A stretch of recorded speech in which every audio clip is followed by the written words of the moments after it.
Welcome to the City Current Show, powered by Hagen-Botham Insurance and Financial Services. This show focuses on sharing good news and powering the good in our community. Now here's your host, Andrew Bartolotta. Welcome back to the CityCURRENT Show, where we bring you inspiring stories of individuals and organizations making a difference in powering the good in our community and around the globe. I'm your host, Andrew Bartolotta, and today we're joined by Colleen Bennett, a distinguished interior designer and the visionary founder of CBB Design Firm and Morgan Stewart Logistics. With a rich background that includes designing homes for celebrities and dignitaries, Colleen has brought her international experience and a flair for sustainable luxury back to her home state of North Carolina. And besides her professional work, Colleen's commitment to philanthropy shines through her latest venture, Butte Couture, a sustainable luxury handbag company that supports local women's charities. So join us as we dive into Colleen's world of design, her journey in entrepreneurship, and her impactful philanthropic efforts. Colleen, thank you so much for joining us today. Well, thanks, Andrew. Thanks for having me today. Of course. Can you first start off by telling us a little bit about your journey to founding your own design firm? Sure. So it's kind of weird. I'm an Army brat. So, we moved around the world. We've gone to the most not so nice places. But as I was doing that, I learned how to be able to interact with people pretty much anywhere. You could put me in a room and I would make friends with the wall. So, and you need that when you're doing interior design and meeting with people and trying to understand their needs and understanding their surroundings. So I went to Wake Forest University, where I triple majored in politics, history, and Spanish, and quickly realized when I got out that I triple majored in foreign language and in coffee talk, which wasn't going to get me very far in life. Ended up got picked up to work at Drexel Heritage, which is no longer a furniture company, but a big time furniture company, where I was working in international. So I traveled to 68 countries and learned how to do interior design organically around the world. So pretty much like Africa, Asia, Russia, Australia, New Zealand, you name it, we did it. And because I spoke fluent Spanish, I relocated in about 2006 down to Costa Rica and opened my first firm the day Bear Stearns crashed, which was not awesome at the time. I just remember watching from Costa Rica, the whole world not doing so well and going, oh my gosh, I've now landed myself in a third world country. How are we going to do this? And my office was across from a chicken, a donkey, and a turkey. And I remember going, oh my gosh, this is all I can afford. How are we going to do this? But because I had learned organically how to do interior design and visual merchandising, I was able to work with designers. That's how we first started. We had to the trade centers. So we landed the biggest clients in Costa Rica in our first year. We did the president of Imperial. If you ever go down to Costa Rica, they're the beer company. We did a big time lawyer and a whole bunch of other big dignitaries and celebrities. And from there, we were looking around in Latin America going, man, if we can do this out of a small, no inventory, we were kind of like the Amazon of luxury goods because we brought it in at US price points, which was unheard of because usually the markups there are times 6. So clients were like, wow, I'm getting an incredible price. You're getting it to my doorstep. I can get anything from the United States here. This is awesome. So we expanded into Nicaragua, where we hit the ground running and ended up doing the vice president's house. And then we've ended up doing some other notable characters there too. And then had my daughter. So my husband and I, after living in Latin America, decided it's beautiful, it's fun, but we really want to go back to the States. But every time I would have a baby, we would open a new store. So it was kind of like having 2 babies at the same time. So had Nicaragua, that we opened up our first franchise store in Honduras, and we opened up the day the elections happened, and we had to shut our store down because there was going to be a riot.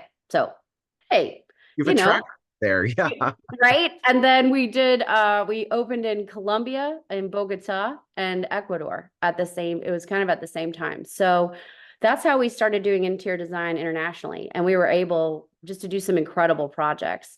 But while I was doing that, I got picked up by Ralph Lauren. So I was the head of visual merchandising and account management for Ralph Lauren Home. I Africa, Australia, and Latin America. So it was really cool because not only was I simultaneously running these stores, but I was also working with some of the biggest retailers in the world. So it was really cool to understand fashion, interior design all at the same time.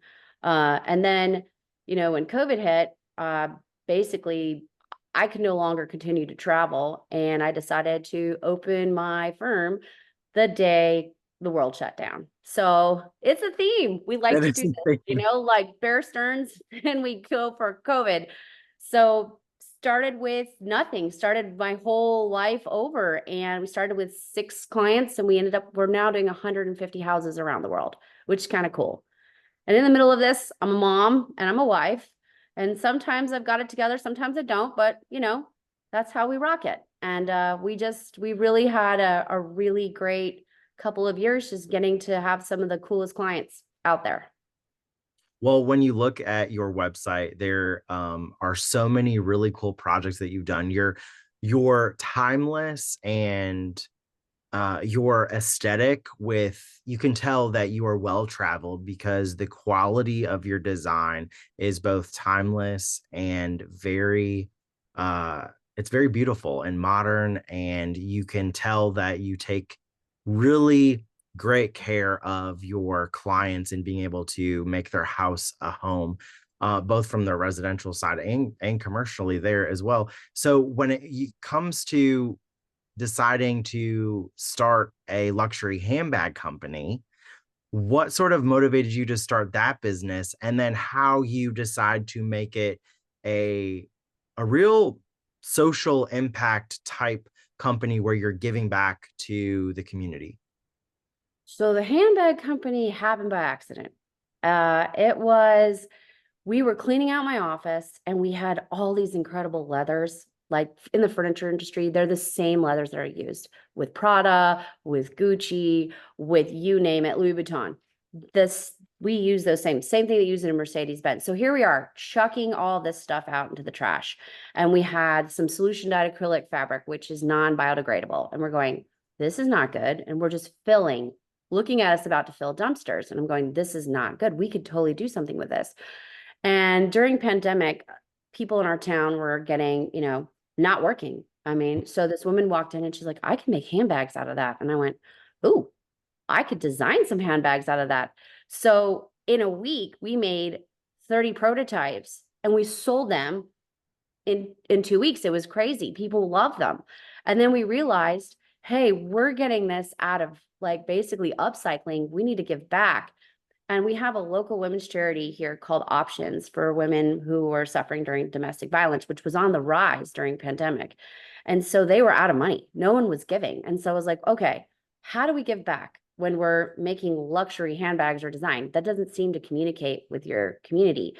And what we did is we gave back 10% of the local profits and proceeds. And it was really weird. We sold $60,000 worth of bags in 6 months, and our bag ended up on the desk of the head of Vanity Fair editor. And we ended up in Vanity Fair and Condé Nast, all by doing things through good, which was really kind of like, I always say how universe and God works. When you start doing some cool things, you'll see it come back. But I mean, we had a photo shoot where we had the whole community involved. It was really cool to watch this little idea morph. And that's kind of like what happened. Well, I love the sustainable practices in it as well, because like you said, you are upcycling and you're taking these beautiful luxury leathers and fabrics that would just go to the trash and say, okay, how can we repurpose this and provide not only a great tool, a luxury handbag, but then give back to the community in your own backyard. And that's super inspiring there as well. It's so cool how many different ways you have in your hands when it comes to interior design and the fashion industry now with the luxury handbags. So to be able to then create something that provides not only hope for those that may be experiencing domestic violence, and then for those that want a great quality luxury handbag, you have an avenue for that. And you also have this avenue for making a house a home for so many. What puts a smile on your face when you look at the different avenues that you work in to then provide a space and place and products that bring so much joy to others. I think when my client sees the final end of their home and they see how gorgeous it is and they just start crying, like, and they give you a big hug because you literally become their friend during this whole process. I always tell people, I'm going to become your psychologist. I'll be your friend. We're going to get through this. But at the end of the day, you're going to love it. And at first, they're always like, sure, they don't really expect that. But when they actually see it done, it just the joy on their face, the joy that we've accomplished what they want, because we're a little bit different. We don't push our thought process into it. We're more like guides. We want to make sure that we achieve their dreams and make that a reality. And when we do that, that's the biggest joy, I think, that you can see. And when you see people, when you can give a check to options and that you've given probably over, maybe a month or two to keep it open, that's pretty cool. It is cool. And using your platform to at CityCurrent, we call it powering the good, power the good. And that's what you're doing. So you did mention that you're a mother, and transitioning between a top tier business exec and designer and a mother must have its challenges. How do you manage this balance effectively? Well, what would happen was I'd be traveling to Australia. I'd be on a 24-hour travel day. And the minute I would walk in the door, it'd be mom mode. And so it was so hard at first to be like, how do I decompress? How do I get into this where I've had, big talks with like David Jones, which is like a Bloomingdale's of Australia. And now I'm going to go talk about, hey, I got to go take care of my 6-month-old and I've got a 5-year-old who's in tears because mom hasn't been there. So what I've done is I try to start breaking it down as I'm going home. So like if I'm leaving here today, going home and I've got 5 minutes, I start saying, okay, what are my daughter's needs? How do I start figuring out how to get them from, day to day? How am I going to figure out, being a wife? What am I cooking? Let's try to get that in my thought process, in my ethos, or I'll jam out to some 90s rap just to get myself like decompressed, like kind of get yourself out there. Or, early 2000s, going back to college, just to kind of be like, okay, we're back. And that's kind of like what I do. Or sometimes I'll just need to go for a walk just so I can handle it. And then step back into mom and family reality. Yeah, I can relate to that. We have 3 toddlers, and that it can be overwhelming at times. And I do like the power of music in that as well, and how it sort of transports you back into a time where maybe you had some less responsibilities, or a time where you're like, hey, I can repeat all of that early 2000s rap like no business. And then after that, I'll change the diaper and get back to that email or whatever, you know? Right. I mean, it's also my middle daughter has epilepsy. So that was one of the biggest factors. I started the Epilepsy Foundation in Western North Carolina, and I parted ways with them and have working with Epilepsy Reach now. But you learn as an entrepreneur, I'm going to put that same focus towards what my daughter has as an ailment, and then you push. And just like an entrepreneur, when you're always trying to figure out, okay, how do we do this better? How do we do genetic testing? How do we figure out to find a cure for something that seems incurable? How are we giving back to the community? And so when we did that, they never had a walk in Charlotte. We had 450 people show up.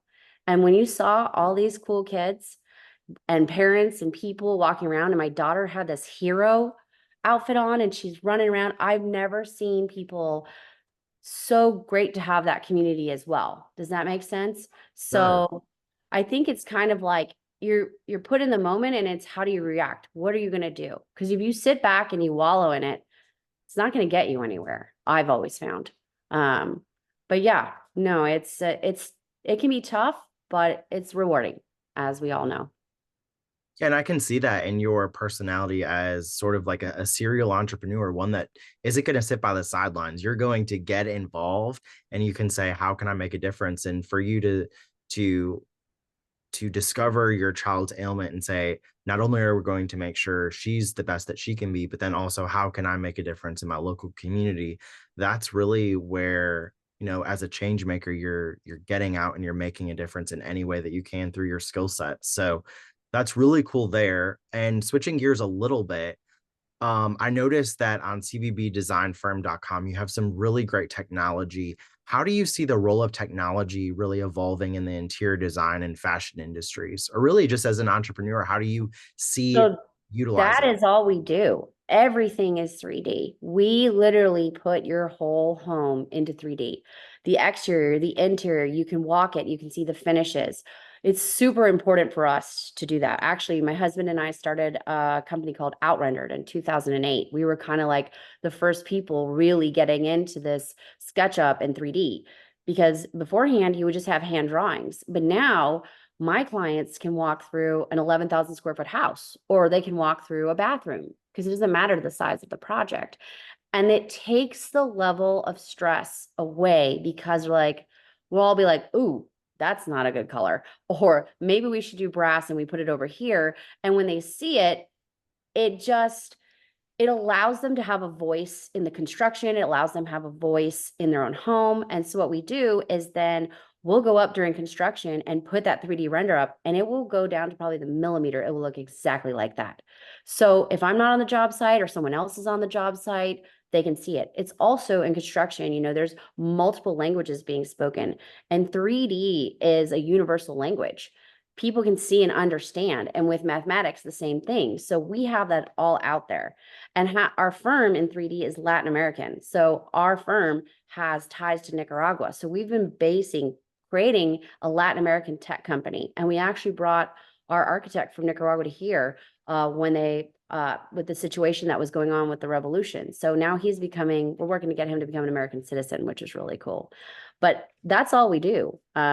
And what's also great about it is because we're doing 3D and we're doing it so much, we ended up bringing our own stuff here called Mimosa Home, where now we've got full kitchens, full finishes, all of it there. And what we do is when they hire us as an interior designer, we figure out giving back. We're only going to charge 30% above wholesale. We show them our wholesale prices.